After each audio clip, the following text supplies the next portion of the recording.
What's up, everyone? It's Hailey Salvian and Sean Gentili here with you for another Thursday edition of the Athletic Hockey Show. We've got our friend Mike Russo joining us today to discuss his stint as a women's hockey intern and the Minnesota Wild, of course. Also a little bit of Ottawa Senators news we can go over this Thursday morning. But before all that, I want to remind everyone that we are on YouTube now. Make sure to subscribe to our YouTube channel. It's youtube.com/at The Athletic Hockey Show. You can check out our Discord too.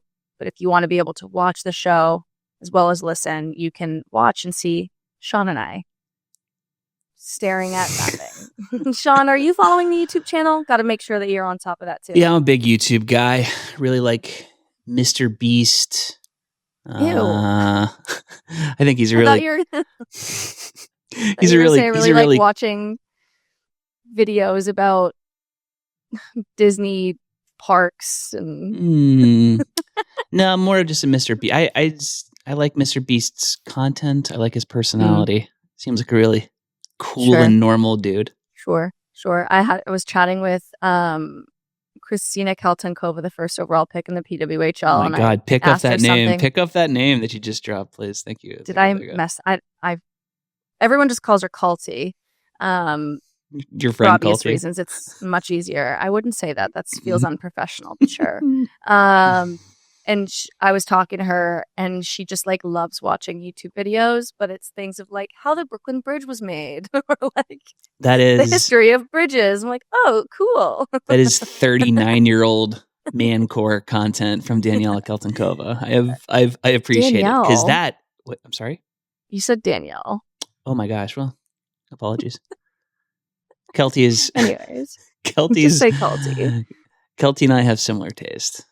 Yeah, exactly. The history of the Brooklyn Bridge. Super fun. All right, before we bring in Russo, a little bit of Sens news, as we mentioned off the top. Shane Pinto signed a 4-year, $30 million contract extension with the Sens this morning. He was scheduled to hit restricted free agency after this season. Instead, he locks in 17 games into it. A nice season for him so far. 8 goals, 14 points. He was a big prospect when I still covered the Ottawa Senators. Great in the defensive faceoff dot, good 200-foot player. Obviously has struggled with some injuries over the years, but he's healthy and has a good start here, and he locks in with Ottawa. Sean, what do you think about this contract extension? I don't think Shane Pinto should be on the American national team. I'll say that. I'll say that straight away. I think they have largely better options, and I don't think they can be particularly cute about the roster makeup here. We'll certainly talk to Russo about that. That being said, I think that Shane Pinto should be on some sort of shortlist for that group. I think he should get consideration. And I think part of that, Hailey, like you said, is that he's a really well-rounded player. This is a guy who's top 10 in defensive rating in centers so far this season. He was 6th last I looked, and that was 3 games ago. So we're talking about a guy who fills a role with Ottawa. He slots in a meaningful, reasonable place in their lineup. Certainly, as they've done a better job of getting a little bit closer to contender status, I think his spot makes a lot more sense. But if the U.S. Olympic team wanted to find somebody who's similar to Anthony Cirelli, the kind of stuff that he brings to the Canadian roster conversation, I think they could do a lot worse than look at Shane Pinto. That's a really complete player. He's playing tough defensive minutes. He's succeeding in them. And we've certainly seen, like you said, he's got 8 goals so far this season. He's got some offensive pop too. So that's what he brings to the Senators.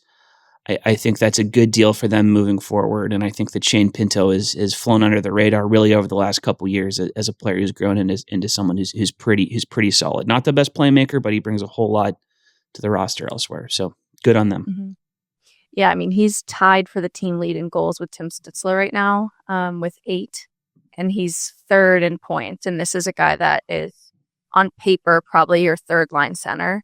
Or if it's if we're talking about the best Sens roster, we've talked about this during previews. If the Sens lineup is in a perfect world, Shane Pinto is the perfect 3rd-line center for a contending team. He's still young. He's only 25. But this is also a guy who was taking important D-zone faceoffs in his rookie season when DJ Smith was still the coach and I was still in the press box. So He's only grown as that defensively responsible player. But to your point, Sean, and obviously the stats speak to the offense that he can provide from the middle of the lineup as well. So it's a nice contract for Shane Pinto. Good news for Ottawa Senators fans. I don't know, maybe we can ask Mike Russo about Shane Pinto's Olympic team prospects, because Mike Russo has like 1 million jobs. National writer, Minnesota Wild writer. He's covering the U.S. men's team for ahead of the Olympics. He's helping out on women's hockey. He was at Rivalry series with me. He's a podcast guy now. He joins us. It's Mike Russo. How's it going? How did you make the time for this? This is crazy. I know. Well, the Wild canceled practice today, so it was perfect. So yeah, so you thought you were going to have a day off, and then we were like, hey, want to come on the show? Yeah. I can tell you, I mean, Pinto is definitely on their radar. I talked to Bill Guerin and Chris Kelleher about the team all the time. But as Sean mentioned, I think it is, still he's on the outside looking in just because they have so many good players. Although I will say the other day, man, what a bad night for USA Hockey and injuries. I mean, Austin Matthews gets hurt, Quinn Hughes gets banged up, Demko, who's on the radar, gets banged up, and obviously we know the Kachucks are out. So I mean, health is going to be paramount at the end of December, and them trying to figure out the roster. But there's other players that were on the outside looking in of Four Nations that are just sort of ahead of him. Tage Thompson has a great chance to make the team. I think Matty Nyes and Logan Cooley have had great starts. Clayton Keller. Cole Caufield is one that's going to be a lightning rod, I'm telling you, as we get closer. Like, I don't think he is making the Olympic team if they are healthy. And spicy. I know. I love it. And, follow us on I know YouTube. I'm throwing tomatoes at Russo. Yeah. I mean, it just, I think he has every right to be there, in 3-on-3 overtime, which there is in the Olympics. Who else do you want on the ice than that guy? But, they do want to, they have to have enough penalty killers. There's only so much power play time to go around. And if he's not going to be in your top six, which most likely he really would not with the lineup that they're bringing to Milan, it's just they don't know if that he could play in a bottom six role. But to me, you bring 14 forwards. If he's your 13th and 14th, something that you could throw into a lineup if need be, that's not a bad player to have. But we'll see how it shakes out as we get closer to December 31st when they pick the team. I think he occupies in that way, like based on your description there, he occupies a similar space to what Bedard does for Team Canada, right? Where you'd love him on a top six, but you're not 100% sure that the minutes are going to be there, and you're reasonably sure that he's not going to be able to play down in a best on best lineup, right? To me, Russo, I think you nailed it. I think where it makes the most sense for those guys to go is as the 13th or 14th forward, because those are like the break in case of emergency guys. Those are the guys where if the tournament starts and Jack Eichel or Jack Hughes gets hurt or whatever, and you want someone to step into the lineup and maybe provide a pop, I think those are the dudes who you want to have around. So I get it. I get the logic. It's tried and true and proven that you don't necessarily want players with that profile to do a round peg in a square hole on a fourth line in a best on best tournament. But at the same time, injuries happen. God knows we saw that last year at Four Nations. There's worse fates to have than toting Connor Bedard or Cole Caufield as a spare guy to have around. Yeah, completely agree with you. And it's just going to be interesting the way that this does all shake down, because, there were certain players like Adam Fox, I think, was on the outside looking in, coming into their orientation camp in August, just because he had a tough Four Nations. But look at him. He's gotten off to a great start playing for Mike Sullivan. And so I think that he's back sort of on the radar. Jack Hughes is somebody that in the Four Nations was not very good on the wing. So I think they're going to move him to center. But now that all of a sudden hurts Logan Cooley's chances of making the team.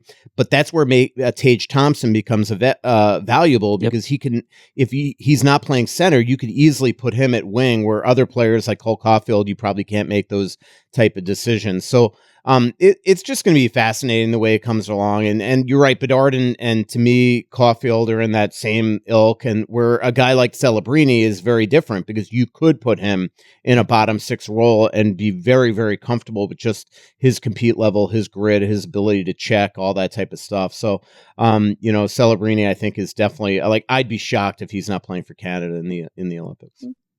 Only one person has more goals than Cole Caufield in the NHL, and none of them are American either. The highest scoring American in the NHL, it's Cole Caufield. Maybe not on the Olympic team, but that's enough men's Olympic chat. I need to know Mike Russo's biggest takeaways from the Canada-USA women's rivalry series. For context, for people who are like, why is Mike tweeting from Cleveland? Mike's going to be in Milan for the Olympics, obviously, with the men, but helping me with the women's tournament, which is very exciting because it's going to be a lot. So having Mike throw his hat in the ring to do some women's Olympic coverage is going to be awesome. He's putting in the work in Cleveland and Buffalo last week. During rivalry series, the first 2 games, the Americans completely whooped the Canadians. I'm not worried about it. It's still early. We've got time until Milan. But Mike, what were your immediate reactions to the U.S. women's roster? Yeah, I mean, well, first of all, I will say I had a blast. I felt, I went in there with trepidation because I'll be honest, you get tunnel vision when you cover the Minnesota Wild, and that's all I sort of pay attention to. And then all of a sudden you go there, and that's why I think it was such a great idea by Naoko, our editor, to send me to shadow you is to learn not only the rosters and the players, but to meet the people around the rosters and the players and get to know them. And so I appreciate you introducing me to everybody. And it was truly awesome watching you work and seeing how hard you worked, especially on the practice day when you probably interviewed about 20 players and staff and all that stuff. So it was great. And I was telling Naoko, who's our senior managing editor of the NHL, she's our head boss, just how great it was to work with you. So there's my kissing up there. But I'm looking. Did she make you carry your laptop bag? That's my question. Yeah. Exactly. He got my Starbucks order. Yep. So it was real fun, but I was blown away by how good the U.S. women were, and to your point, I mean, it's very early. It's a long time, till Milan still, and judging from talking to Troy Ryan, the Canada coach, this is not the first time that they've started a little bit slow. They also, as we wrote in our story after the weekend, is they left a lot of women home that are going to be key fixtures to this team. So I don't think that we make too much of that, but I do say that we saw, I think, the best of the U.S. women and how good and formidable of a team that they are going to be in Milan. I just look at some of those women like Abbey Murphy. I mean, she is. It's funny because we all kind of assume that she's going to be this, as you say, shift disturber, but then you forget about how great of a player she is and how fast she is, lead of a shot she is, the empty net goals that Troy Heisey was essentially setting her up with, and how you have to respect both Taylor Heisey's shot to her passing ability. Yeah. So I just think that they, and then you look at Hillary Knight, who's 15 years older or 12 years older than both, and how good she still is on the international stage. Layla Edwards, Scamura, the great goaltending they had, they are going to be a handful when we get to Milan in February 5th when that tournament starts. There was one of these things where when Mike came, I almost wanted to give him zero context. I'm not going to give you any information about any of these people. I want to see who pops. But I couldn't help myself with Abbey Murphy. I was right. That's the one that you need to be aware of. And I think you were already familiar with Abbey from University of Minnesota. Obviously, you would have known Taylor. But it's one thing to know of these players or know of their makeup or the scouting report, and then it's another to see Abbey Murphy constantly being open backdoor, Taylor Heisey sliding her the puck. Abbey Murphy's got a wicked shot, and her entire package with the everyone says she's more of a Matthew Tkachuk, a Brad Marchand type player. And I remember writing a big story about her, and one of the things John Robileski said that always stood out is she runs around and she has antics, but the only reason that works is because she's also one of the most skilled and best players in the game. Because if she was just running around and running her mouth and doing that stuff, but she couldn't back it up with her points, people would just laugh in her face and be whatever, dude, go back to the bench. She is legitimately one of the most talented players in the sport. And she's also one of the most irritating to go up against. She is truly a unicorn and going to be an X factor for the Americans. She is the only player who brings the OG hatred to the Canada-USA rivalry in the way that like it used to in 1998 or 2002 when they wouldn't even go in the elevator together. Like Abbey Murphy brings the like old school, like, you're Canadian, I don't like you, and I don't care what happens in the ice here. Yeah, it's funny that you said that because I remember telling you I happened to be staying at the same hotel as both Team Canada and Team USA at the Rivalry Series when it was in San Jose last year. Yeah. And I was shocked the day after this cutthroat game over at HP Pavilion. I go down to have breakfast and I walk into this one area and you have Team USA's breakfast room here and Team Canada right there, and they're all in the elevator lobby together. I'm like, they just played this crazy. I didn't even know that they were at the same hotel, so it is funny. Abbey is cool too. Like, what a great quote. Her and Heisey and Layla. I mean, they all of them, like, they're such great quotes. So that was fun. I did feel like a scout because you kind of go in blankly and you don't know too much. Obviously, I see the Frost here and I see Taylor Heisey almost daily because their locker room is right next to essentially the rink where the Wild practice. But to watch them, like, one of the first things I said to you when we were watching the game in Cleveland is like, who is number 4? Like, she is one of the best skaters I've ever seen. Yeah. And it was Caroline Harvey, and you're like, she is going to probably be the top pick in the draft. So I kind of, you go in there and you're kind of blind to this. And so that's why I think it was awesome also sitting with you during the games, because you were giving me context and telling me story lines of all these players, not just what they are like on the ice. And I think that's the most important thing when we get to Milan from a storytelling standpoint is that, you don't want to just write boring game stories. You want to have, be able to tell really good features. And so I'm really looking forward to covering it, that both them and the men's tournament. It's Russo, man. He's got an eye for talent. Caroline Harvey's good. Isn't that fun? Isn't that fun? That's like that truly a few years ago. I know, but then you feel like a bit of an idiot too when Hailey's like, yeah, that's she's like the top prospect in all of women's hockey. So it's like you feel like if you come into this stuff good that you that you recognized it, but then like dumb that you never heard of her. So yeah, there you go. You got to like preface everything the right way. You're like, I know, it's like I'm not super familiar with this, but I think number 4 is pretty good. That's the way I felt a couple years ago with Abbey Murphy. I was watching the Olympics, like, wait a second, who's this? Right? It is fun. It's fun. It's fun seeing new players and having those moments where you're like, wait, this feels like someone important, and then talking to someone who actually knows what they're talking about, like Hailey, and being like, okay, vindicated, good. I'm glad I have enough of an eye for talent that I can spot the best player on the ice at any given time. Like, good for me.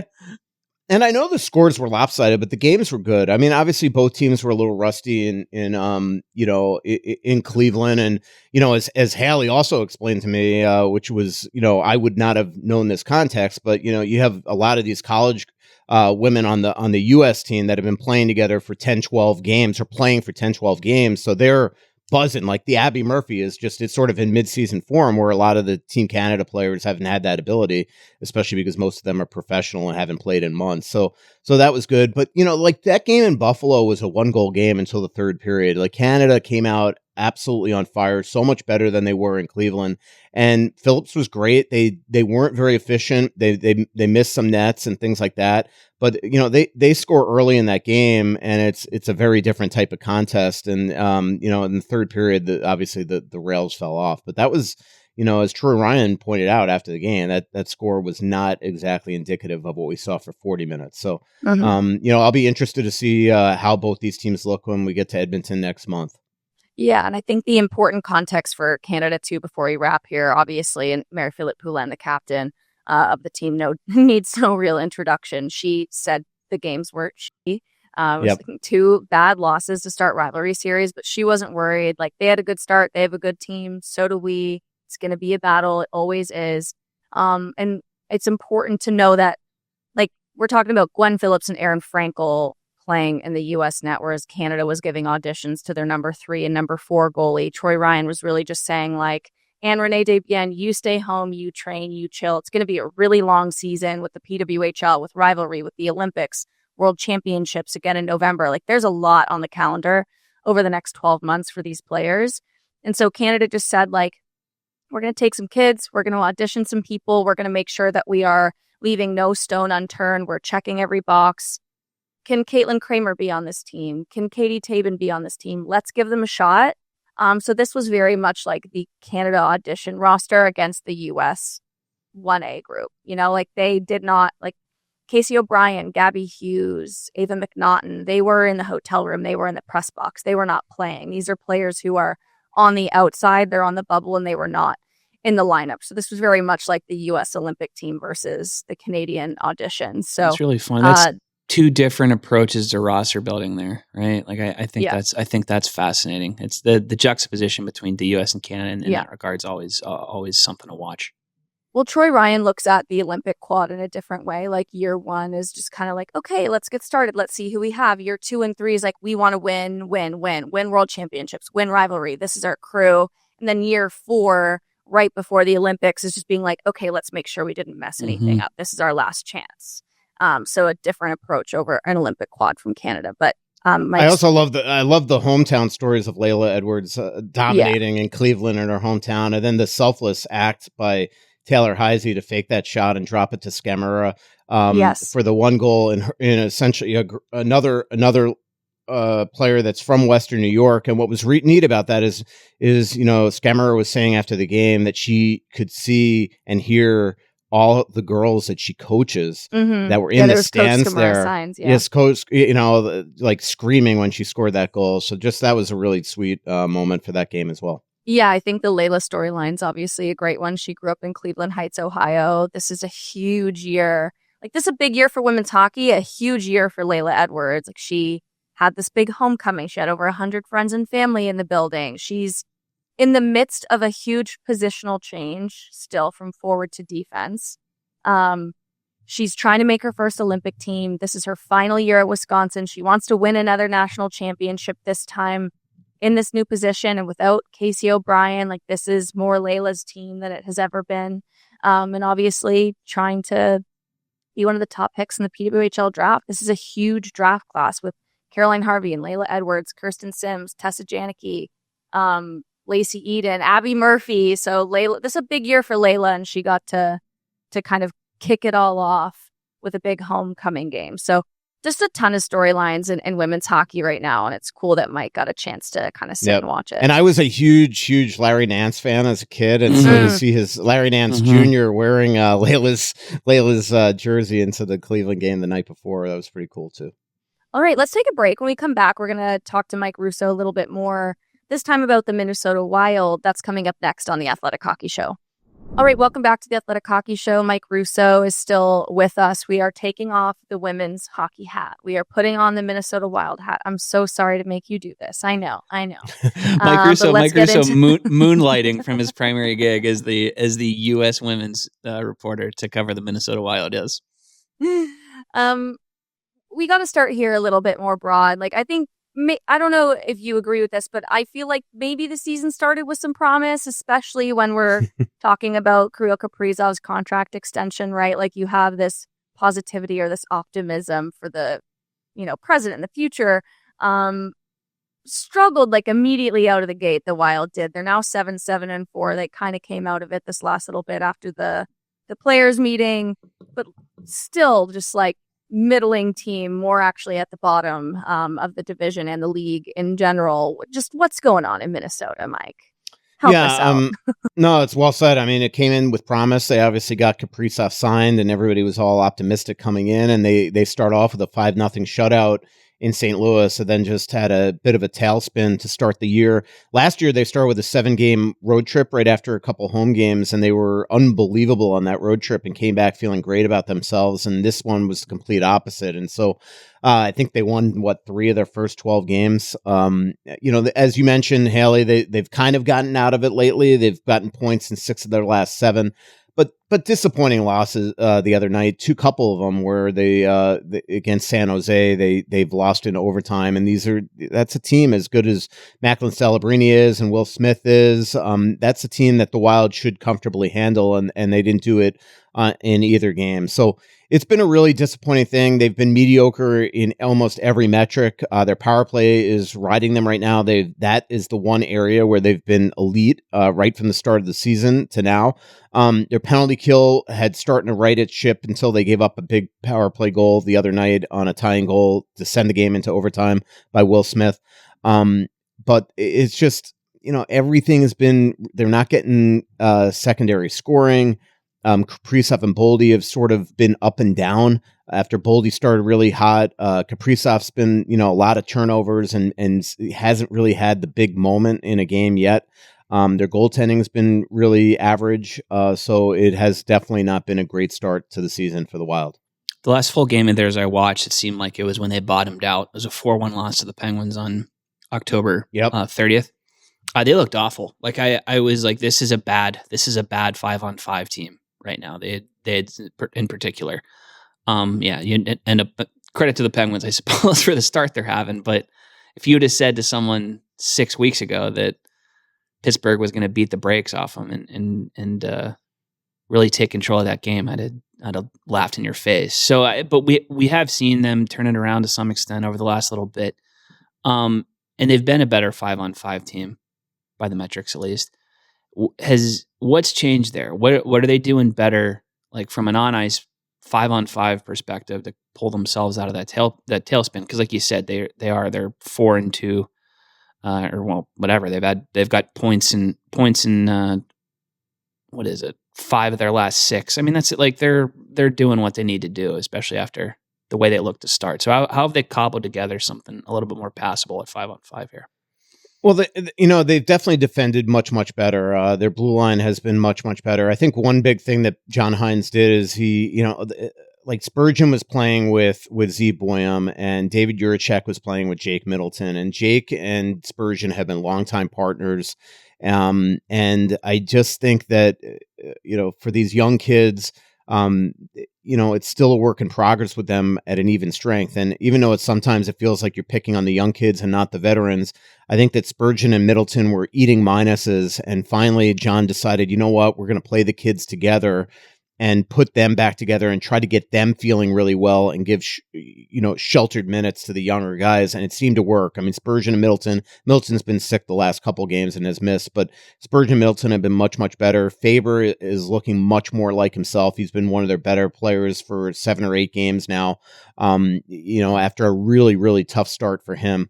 So I think that's the one area where, they've started to really take care of their own end and defend better. And that leads to offense. And that has, they've scored enough to win some games, a 2-0 win over Calgary the other night. They only were trying to ride one goal to the finish and obviously had a disappointing overtime loss to San Jose, but that was a game where they absolutely controlled from start to unfortunately at the very finish where they lost the game, but they controlled every second in between that. And so, they're starting to look much more like themselves, play with more of an identity. And I think that's the biggest thing that we're starting to see right now. Mm-hmm.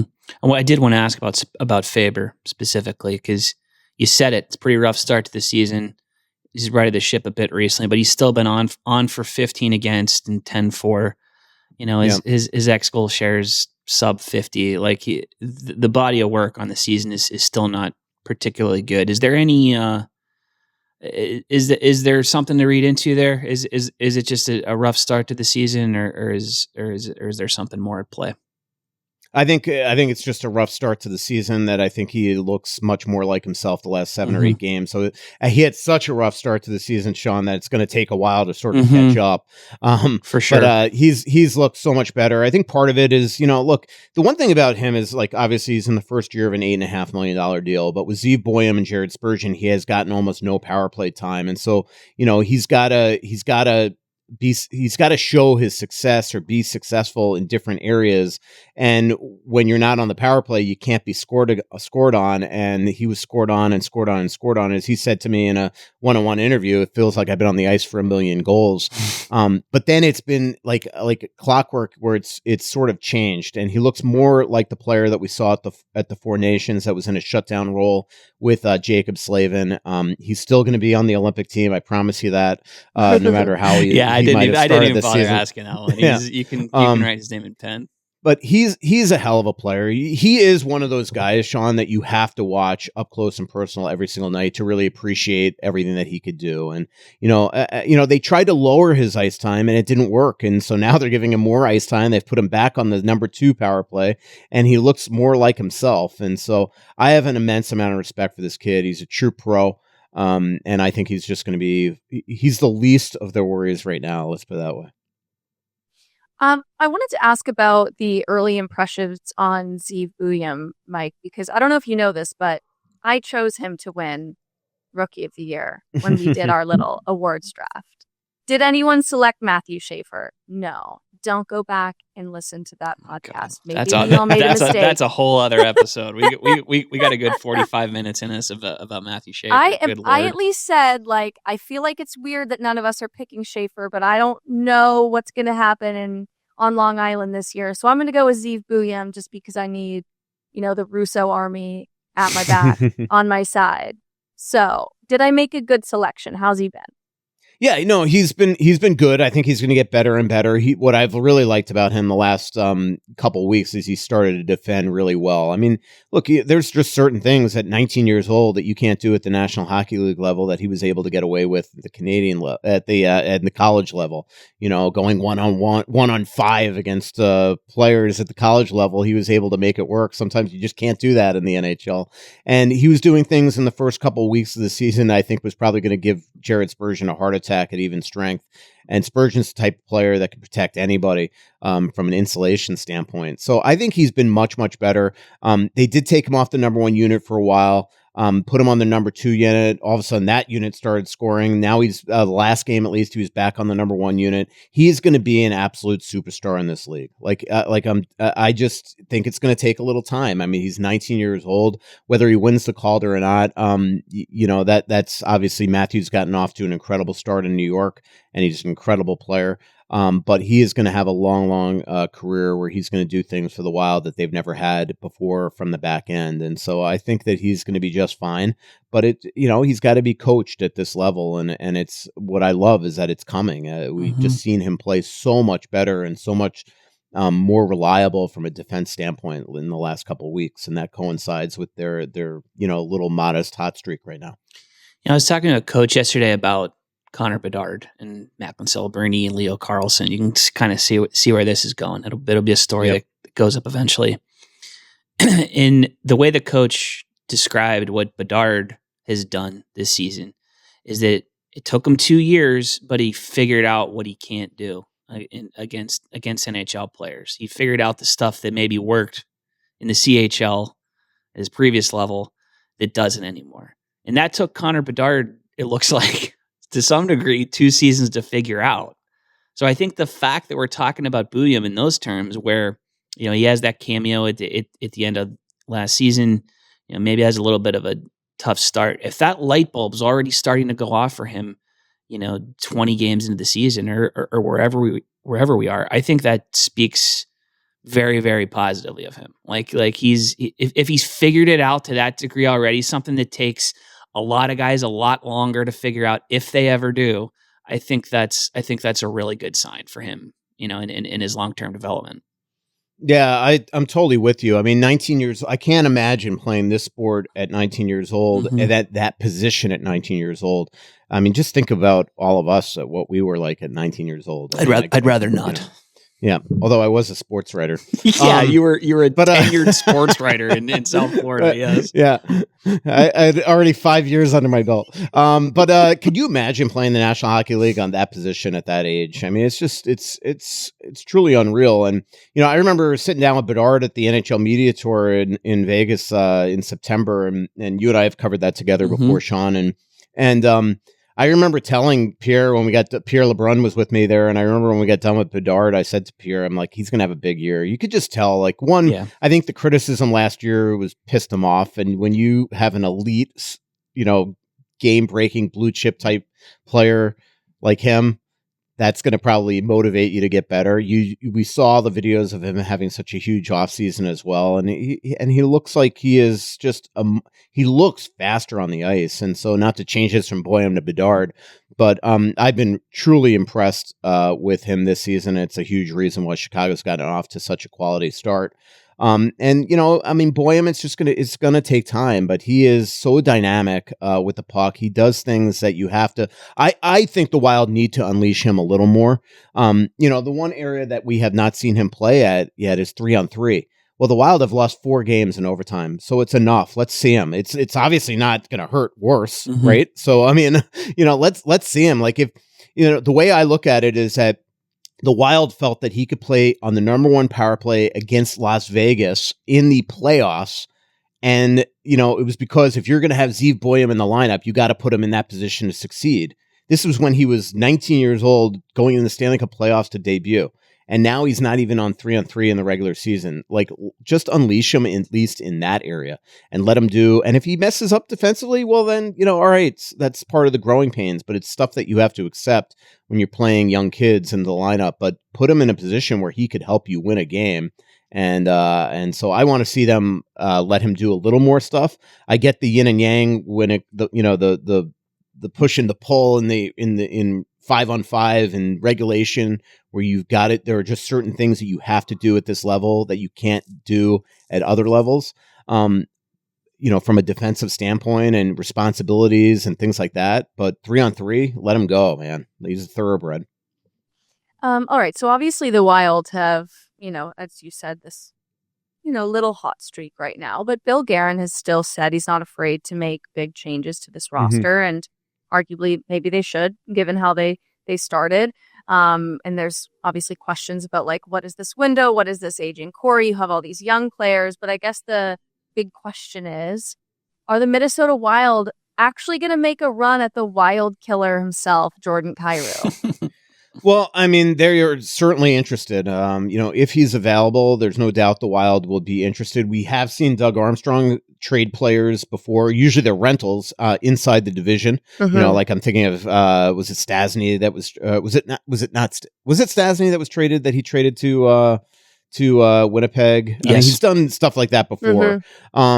But that again is a rental at the deadline, very different than maybe here. Somebody that's locked and loaded until, past 2030, I believe, and he's 27 years old. But the Wild, need that type of dynamic player, and they're looking for a top 6 winner. So there's no doubt the Wild have shown interest and are interested. It's just whether or not they have the assets to get it done. The problem with his, while I think he has a really quality contract at 8.1-ish, the Wild, to make that move, would still in season have to give up money off their roster. They have a lot of players with trade protection. They have a lot of players that maybe they don't want to trade that St. Louis would probably be interested in. One thing here is that the Wild probably can't trade a center off their roster in a trade like that. I wouldn't think, unless it's a bottom 6 guy. And so that could really affect things. So we'll see where it goes. This is obviously all conjecture.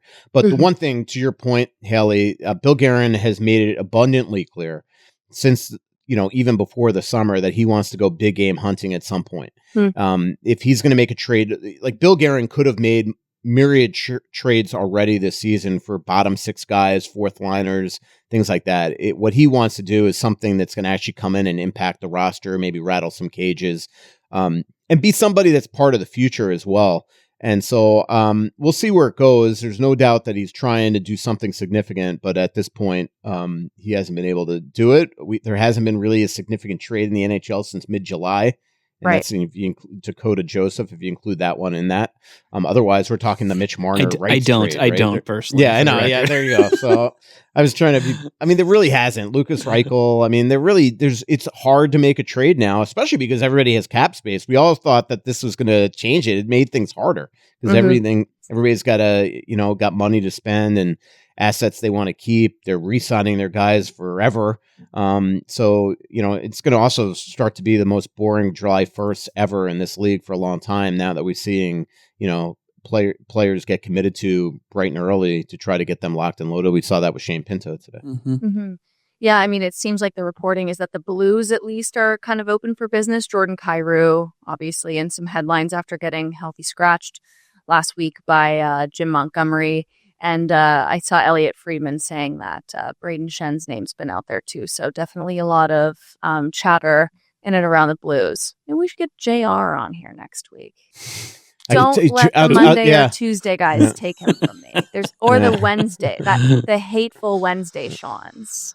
They cannot. By the way, take Braden Shen is another. Like, to me, he screams Bill Guerin. And he also is really good. Bill Guerin's really good friends with his agent too, so could probably try to persuade him. But I mean, Like that's the one thing about Jordan Kyrou that is like the Wild always have this terminology here, grit first. Jordan Kyrou is not grit first, Hey, but he is he's certainly he's become a skill passable first, defensive player over the last couple of years. Excuse you. Yeah.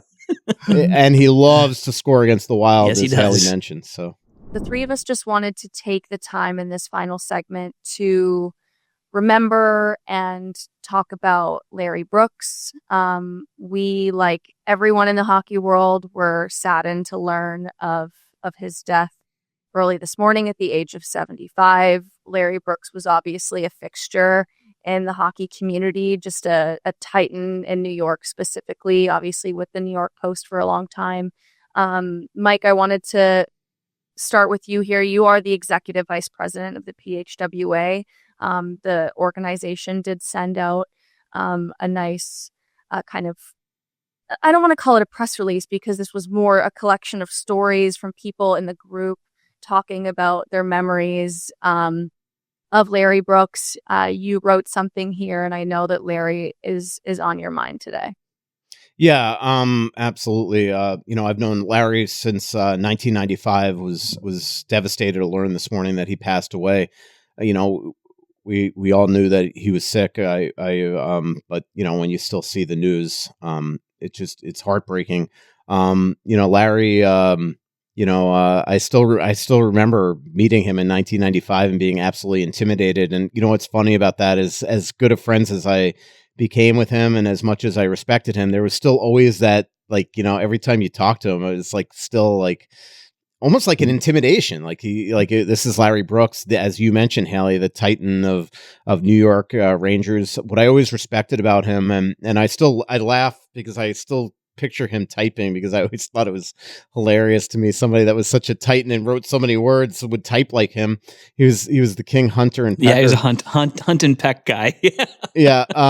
He had this notebook, and I remember still back in the early days, like, he didn't record. I never saw him with a recorder. He wrote down everything in perfect handwriting. And I always wondered what was in that book. And we used to, the press box at Madison Square Garden used to be in the lower bowl corner without netting. Like, if somebody took a slap shot from the left point, we all ducked. And they had right behind there, you walk up, and basically where one of the bathrooms is now was the press room. And I always remember him thumbing through this notebook and always wondering what was in there. And I remember always having I cannot wait to read the article tomorrow, because I knew it was going to be different than everybody else. He was gritty.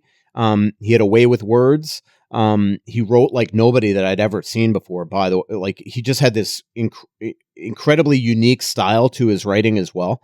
And he, to this day, had a Sunday column that all of us flocked to read because it was unique, original. In a day and age where a lot of us just grab stuff from others, he was always generating his own stuff. What I always respect about him too, and I'm kind of the same way, is that I much rather be respected by those that I covered than liked. And he went in there every single day, asked the tough questions, wrote the tough things, even about people that he liked and respected. And then the next morning, he always showed up to be accountable for what he wrote. And obviously that led to run-ins from everybody from John Tortorella to Dan Boyle to lots of different subjects. But you always respected him. He knew all. And if you got into a circle, he treated you like gold. And, I looked at him as a friend, somebody that mentored me. And I always, he also had this way that if you made him laugh, you felt like you accomplished something that day, because he had a game face. It's still hard. It's so hard to believe. I remember when I was trying to recruit him to the Athletic, 5 or 6 years ago, I was sitting in this Nashville diner on the phone with him for an hour, trying to get him to come here. I thought it was going to happen. It just didn't. I just feel so bad for his family, his friends, all his colleagues. He was absolutely a legend in our business. Yeah, Mike, you kind of said it. I think the way he wrote, if you did a find and replace on all the identifying nouns, right? If you just replace Rangers names with random garbage, and you took out references to the Garden or whatever, and really anonymized it, I think you could still tell that it was written by Larry Brooks. He had that style. And I think it was for generations, really, for a lot of people. When he was at his peak with the feud with Tortorella and it was leading Sports Center and all that stuff, I was in high school. Like I was a kid. So I had that background with him, which I think a lot of other people did from afar. But the first playoff series I covered in my career was a Caps Rangers series in 2011 or 2012. And it was the first time I'd been to the Garden. I mean, like there were all these roadblocks in this series where I was like, oh my gosh, like look where I am, look where I'm standing. And one of them was like watching Larry talk to Torts, off to the side after a presser, right? They were just shooting the bull about whatever. And I was like, man, that's Larry Brooks talking to John Tortorella over there. And yeah, being able to actually, interact with them more closely and, be around him a time or two in other situations. That was really cool. He's the kind of character, I think, in this business and at the Post specifically and in New York media that doesn't exist all that much anymore. They're in short supply. So yeah, I think absolutely. I think as a profession, I think we're worse off today than no doubt. I mean, he was a gatekeeper, Mm-hmm. and it was interesting. I mean, I was reading the statement by Gary Bettman, and they have a long history of quarreling, right? I mean, some of those State of the Mm-hmm. Union press conferences back in the day with Larry and Al Strachan and Tony Gallagher and all these giants in our business just peppering back and forth. Gary, it was something to be seen. He was our PHWA president for a while as well, and the one thing that, to your point there, is that Torts respected him. And, even though they quarreled, and I used to always use that as a learning lesson. I covered Mike Keenan down in Florida, and he and I had some unbelievable battles. But there was a respect level there. And that's the one thing, is that I used to use Larry as an example, that you still, no matter what you write, you better show up the next day. No matter what you ask, you better show up the next day and show that person that you're accountable for what you wrote. And that's what Larry always did. And I know that there were a lot of people over the years that didn't love his writing and his reporting at times because it was gritty and I think fair, but definitely pointed at times. But you had to respect him and you had to read him. And he was, he's somebody that a lot of us look up to, and I wrote about it a little bit in my tribute, but I'm always appreciative, and this is why I always try to pay it forward for young hockey writers today, is that when I started out, when I was 21 years old, I was so green, so yellow, so intimidated by everything. I remember this one time at Miami Arena, it was after 97 playoffs, and Gretzky was sitting alone in this tiny visitor's locker room, and I was so scared to go up to him for a one-on-one, and John Delapina, who now works for the NHL, is just like, go up to him. There was these older hockey writers, Larry Brooks, Jim Matheson, Jim Kelly, Dave Fay, a couple of them unfortunately aren't with us anymore, Eric DeHatchik, George Johnson, even Al Strachan, like they really treated the younger generation of hockey writers with such respect and really helped guide us along. And I think it's because of the love that they have for this sport that they wanted it for generations upon generations to be covered with people that love the sport, respect the sport, have passion for the sport. The one thing about being a sports writer is there's a lot of sports writers that look at hockey as a jumping off point, as a leap to get to the bigger sports. Mm-hmm. I want to be a football writer. I want to cover the NBA. I want to be a Major League Baseball writer. But there's something about hockey writers that if you have a little longevity, we have such appreciation for this sport that it's like we want to make sure that it's taken care of for years to years. And that's the way Larry was to a lot of the young sports writers. So even though he might have been a little intimidating, even at my age at 50, there was just, he always treated you with incredible respect, because he knew that you loved the same sport that he did. And we're sort of taking care of it till the next guys. And as you mentioned, Sean, I mean, it's a huge loss, I think, for hockey to not have that voice and that person sort of, writing and telling stories and gatekeeping, keeping people accountable. I just wanted to read, and I'm glad you mentioned what Gary Bettman had said. I just wanted to read a bit of that because I think it does kind of capture a lot of what you said, Mike. He says in part, Larry's love of hockey was evident in his writing at the New York Post in 2 stints over nearly 4 decades. Larry didn't pull punches when he read his work. You always knew where he stood. He was a staunch advocate for the players and the reporters who cover the game. Jimmy Vesey also had a really nice thing to say that I wanted to share. Larry Brooks was synonymous with the New York Rangers. From the articles to the legendary YouTube videos I watched growing up, nobody covered hockey like him. It never seemed possible that he wouldn't be around forever. As my 6 years in New York went on, I was lucky to be on Brooksy's good side. He was always in my corner, and I looked forward to our informal post-practice talks about the state of our team, the state of the league, college hockey, and family, especially watching his grandson play hockey. He was a legend and one of one. Rest in peace, my friend. I would also encourage everyone, if you want to read or learn more, Molly Walker has a really beautiful tribute at the New York Post right now. They were partners for a long time, covering the Rangers, covering New York hockey, and obviously becoming friends over the course of their time working at the Post together. It's just a really beautiful tribute to a friend that she thought she had more time with. So I would encourage everyone to read Molly Walker's story today. And we just all extend our sincere condolences to Larry's friends, his son Jordan, his daughter-in-law Joanna, his grandchildren, all of his colleagues at the New York Post. Yeah, and Molly just had an incredible enterprise piece on Kaliev, and I got to think that Larry was so proud of her. The reporting in that story was incredible, and Hailey, to your point, that's sort of what I mean. Here was this young hockey writer that came on to work with Larry, and Larry treated her like absolute gold, mentored her, and they became. The respect level that they had for each other was really impressive to see, and I think it says everything about Larry, and he didn't look at her as like, oh, she's going to take my job one day.